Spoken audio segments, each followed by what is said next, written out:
Welcome to another episode of David's Ark, where we highlight awesome organizations, people, and places working to protect animals and the environment. As always, I'm your host, David Studebaker. Today, we are very excited to have on the show the amazing dog trainer, Laura London, who had a show on Animal Planet called Rescue Dog to Super Dog, where she trained rescue dogs to be service animals for people with disabilities. Pretty amazing, right? Let's go see what she's up to. The frickin' fly. Gotta do it again. That fly was... These damn flies. All right, we are here in the historic Griffith Park in Los Angeles, California. What are we doing today, Laura? We're going to pack hike 30 pit bulls. Nice. And what's the organization we're working with here? We're working with Angel City Pitbulls here in Los Angeles. They're a great organization. I do free obedience training for them for about the last 6 years.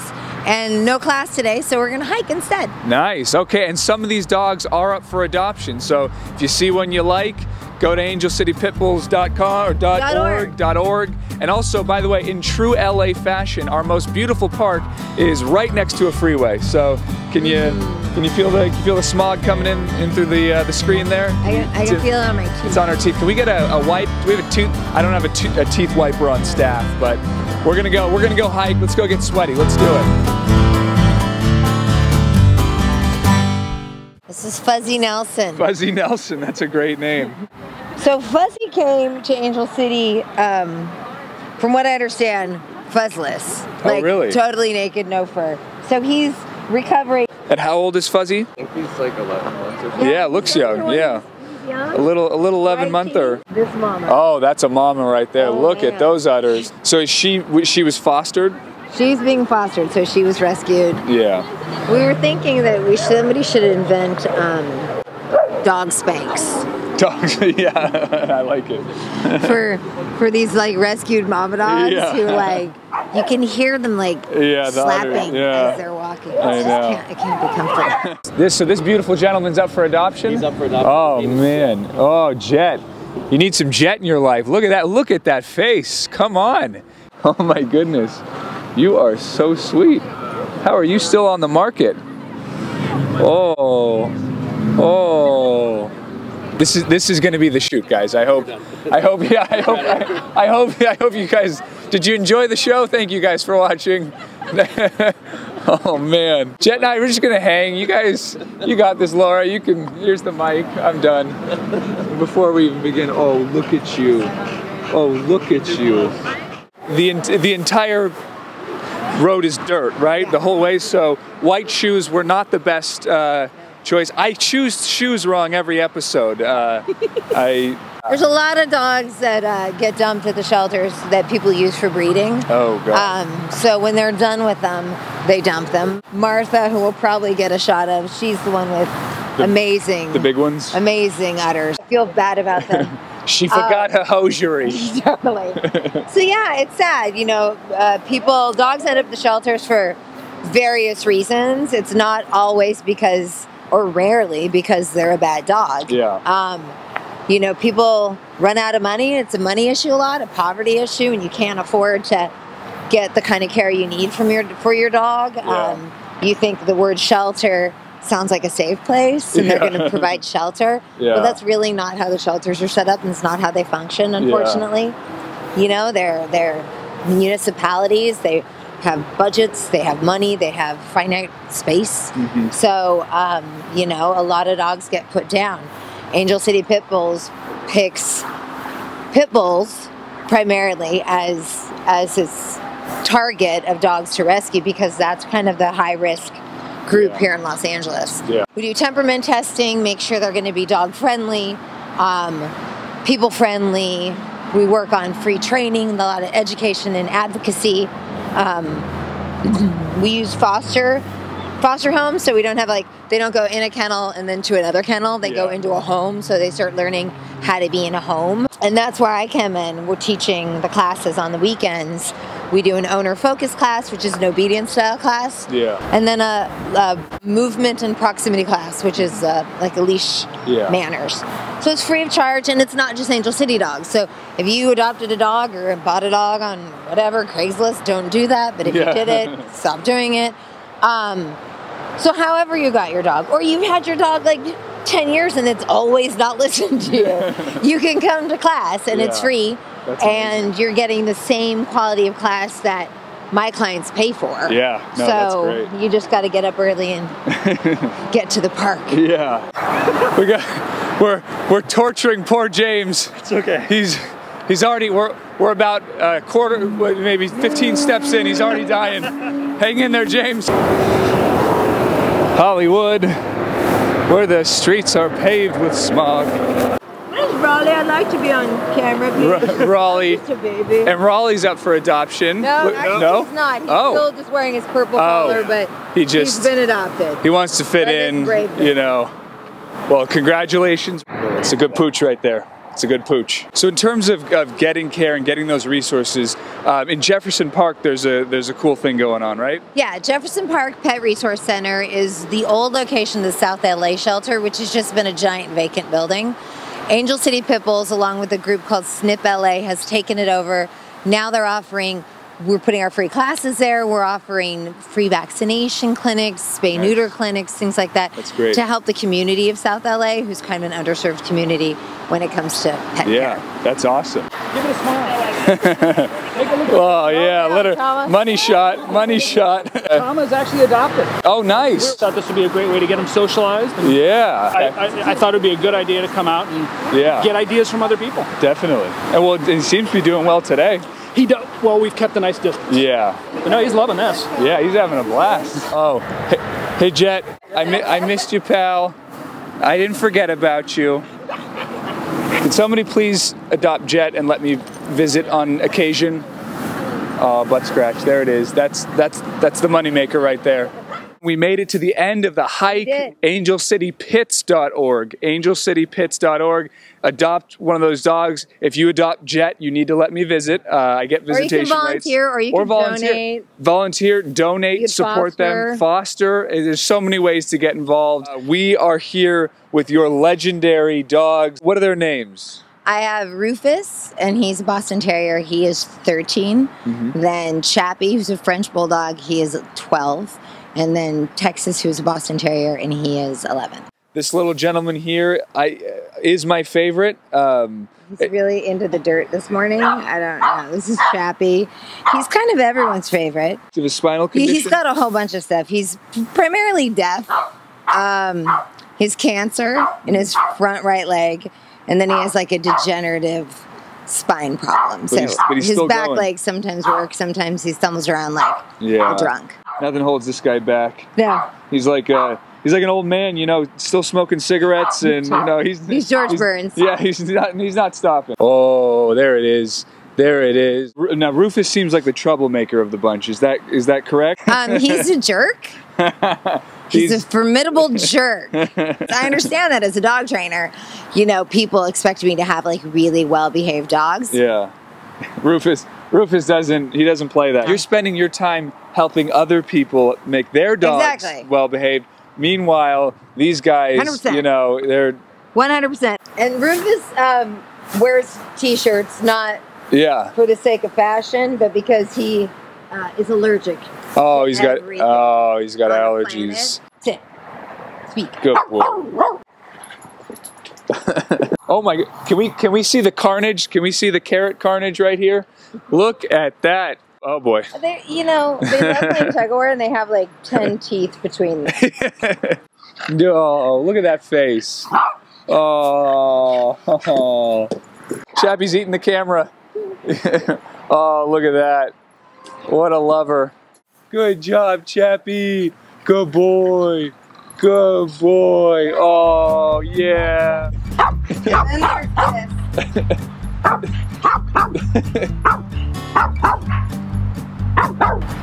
Go get it. Wow, that's a speedster right there. Hey, there you go. Good job. That was really good. And then I distracted you. He lost his ball. Rufus, you are a jerk. I gotta say, Chappie, he's done. He put in. He showed that beautiful face, and he's off the clock. Oh yeah. Oh, we're going. We're here. This is Lou. You are currently training Lou. He is almost 6 months old, yellow lab. It's often that you will bring a dog into your home. Is that true when you're training them? Yeah, absolutely. Sometimes with the really young puppies, potty training can be a difficult one, yeah. really stressful. So they're for like, owners. let them pee on Laura's floor. Because they don't. Because I'm like so military about the schedule. Like there are no accidents. Yeah. Sit down. Yeah, towards the camera to be the best. What a ham. Thanks. But look that way.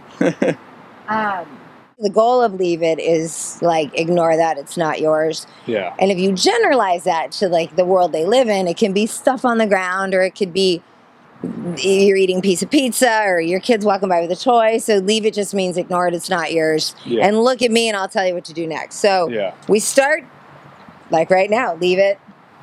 Oh, good job. Good job. So we start with a cookie, and I just take a cookie on the ground. Nope. And I hide it under my shoes, which I probably shouldn't have worn white shoes. Oh, hey, you made the David Studebaker mistake. So we're going to try this.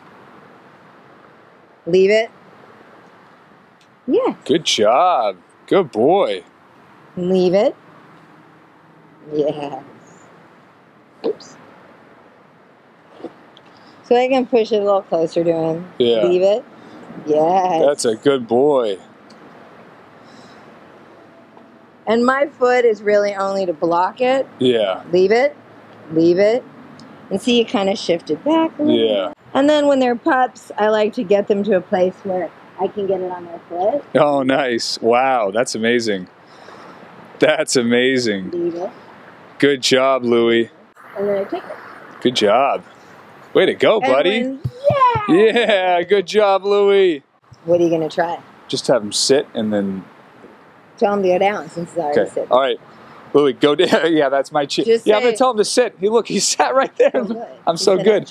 So lay down. Yeah. Oh, see? And he, oh my God. It was like... Oh my God, it's like you read your mind. Listen, I may have a new career right here. I think... Yeah. Will him to do something else. Oh, okay. Okay, leave it, leave it, leave it. Oh, good job. Yeah. All right, so we are about to meet a dog you're training, the fearsome Godzilla. Yeah. I've heard a lot about Godzilla. Very scary, large dog. Really, I'm intimidated. I'm challenging dog. Yeah, and I think we have, is that Godzilla right there? Turn around, Luke, show Godzilla. It's very, everyone at home, don't be afraid. It's very, I know, it's scary, but she's gonna flex her trainer muscles, and we're gonna try to tame this beast. Godzilla's a Pom. Yeah, a Pomeranian mix or just full-blooded Pomeranian? He's a blue Merrill Pomeranian. Wow. Oh, the blue Merrill? Yeah. So you see it on cattle dogs, Australian cattle dogs? Yeah. You see that a lot. And he's got his puppy fur right now, which kind of like falls out, and then he'll get like his grown-up fur, and he'll be fluffier. So right now, he just kind of looks like a werewolf. Yeah. He's in the yoga mat for a couple of reasons. Once, he's super excited about the grass today, so I'm just kind of want to get him off of it. And he's really good at downward dog. Hello, guys. All right, I'm going to... Using a mat or a bath mat or a towel when you're training also can be helpful in terms of what we call a boundary stay. So it's the texture of the floor is so different than the texture of the floor that they're on. That makes they sense. Get a better idea of like, oh, I'm supposed to stay on this. Yeah. Sometimes I have clients with small dogs, they'll cut a yoga mat in half and then just always have that in the car so if they go to a cafe, they can put it down. Nice. And the dog can be on the clean ground on their yoga mat and practicing. Touch.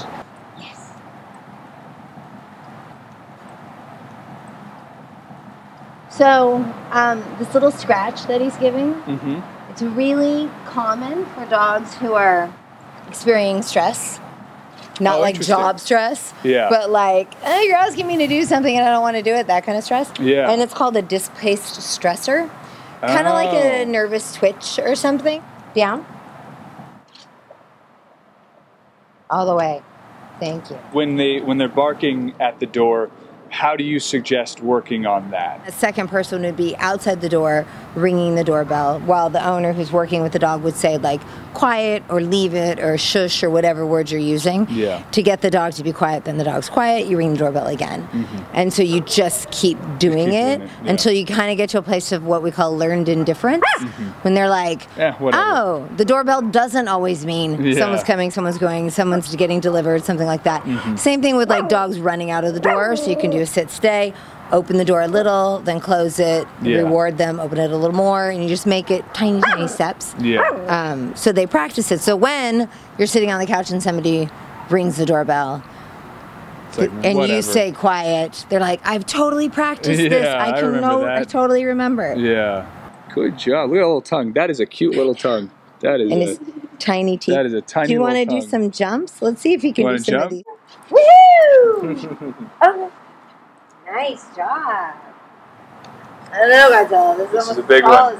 This is Evel Knievel level stuff. Over. Yeah! So we are here with Godzilla's mother. What is your name? Thaina. Thaina, okay. How did you hear about Laura? Friends in common. She's very exclusive. It's hard to get a hold of her. I know. That's the only reason why I got her. But I know why. She's really good. Yeah, no, of Godzilla course. used to bark at the door. It's like a Pomeranian trait. They are very barky. Yeah. And he completely stopped barking at the door, like completely. He's been doing so much better from day one. Nice. And so I'm just excited with everything he's been learning. Yeah. And I mean, I guess you must be very famous if you can afford Laura. I know. So what do you do for a living? I'm actually a singer, mainly in Europe. It's pop music. We are top Billboard in France. Wow, nice. What's the name? It's SCO. SCO? SCO. SCO, check it out. Check it out. SCO Triplets. On the charts in France. That's amazing. Yeah. Great. Thank you. I actually have a polka band. I am the top of the charts in Germany. I actually. Good. But yeah, our band is called No because no one wants to listen to us. That's an Instagram page. So Godzilla. Okay, what's the Palm. Godzilla the Palm. Yep. Instagram. Godzilla the Palm. Wow, you guys got this is a whole operation here. This is a media empire. I know. I had no idea. I didn't either. All I knew is there was going to be a big fearsome dog. I didn't know we had French celebrities. Oh yeah, Laura's here to train Godzilla. I'm here to untrain Godzilla. So Godzilla's going to chase me around. It's going to be really, not what you're supposed to do. We're going to have some fun. Come on. Oh, you got a sheepdog right here.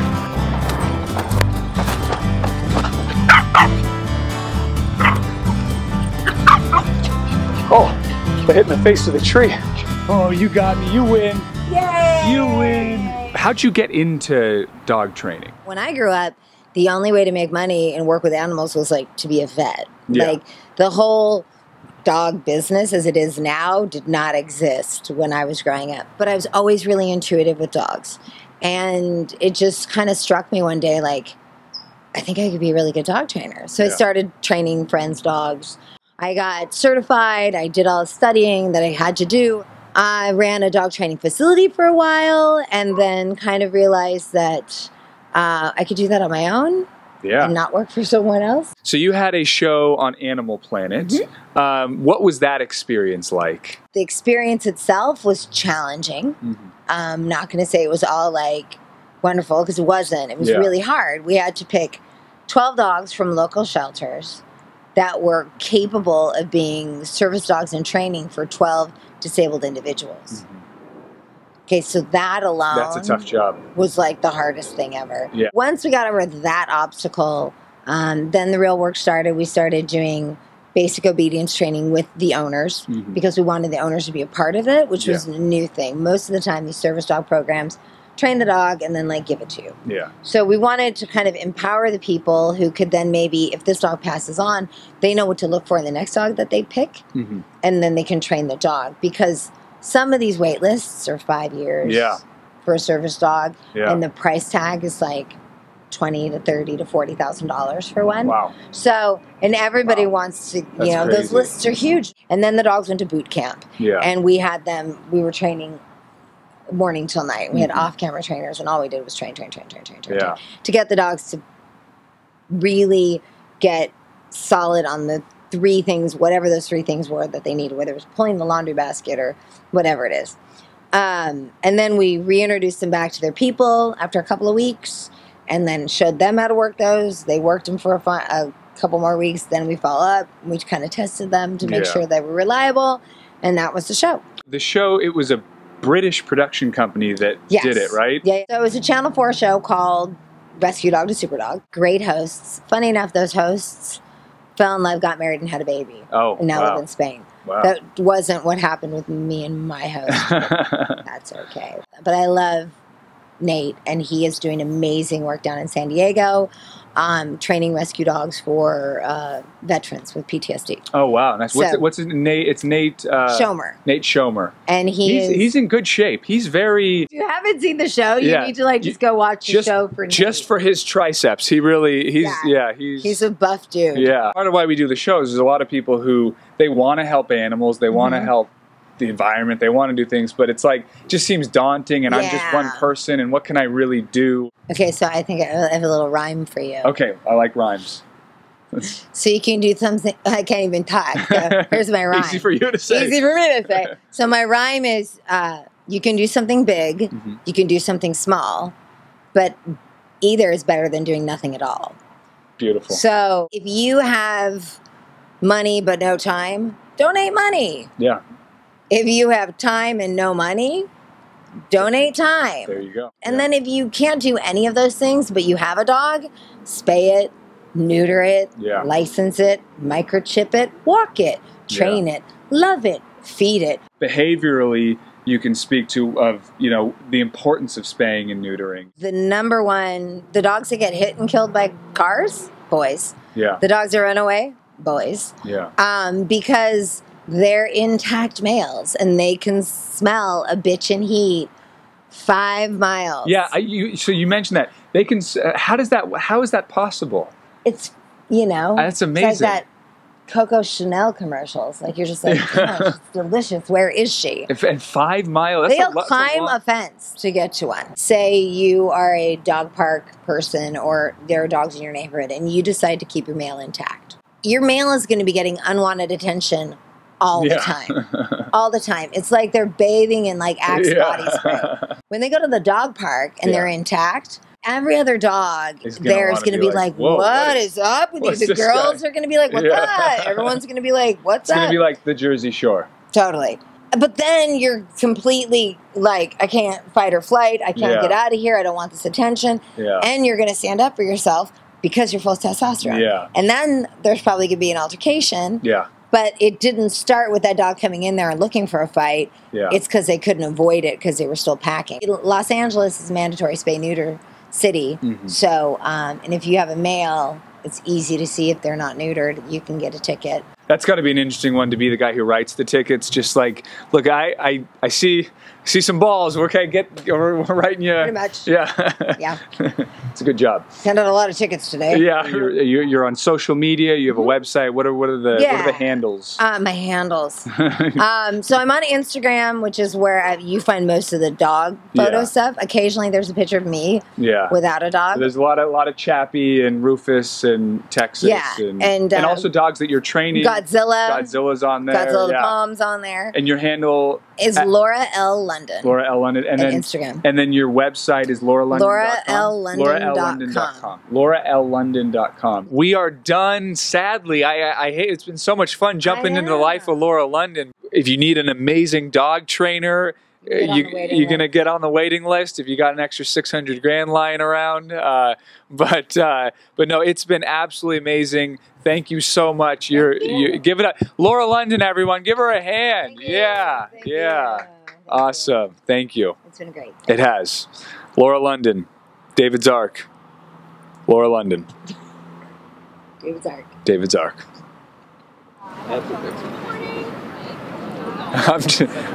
I know, this is the sweetest guy in the world.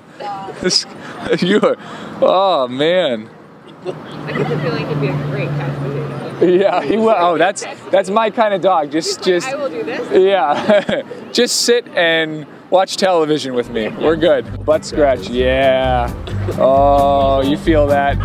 That's a good guy. That's a good butt scratch. Oh. Yeah. Oh. Oh yeah. Who needs a hike when you have butt scratching?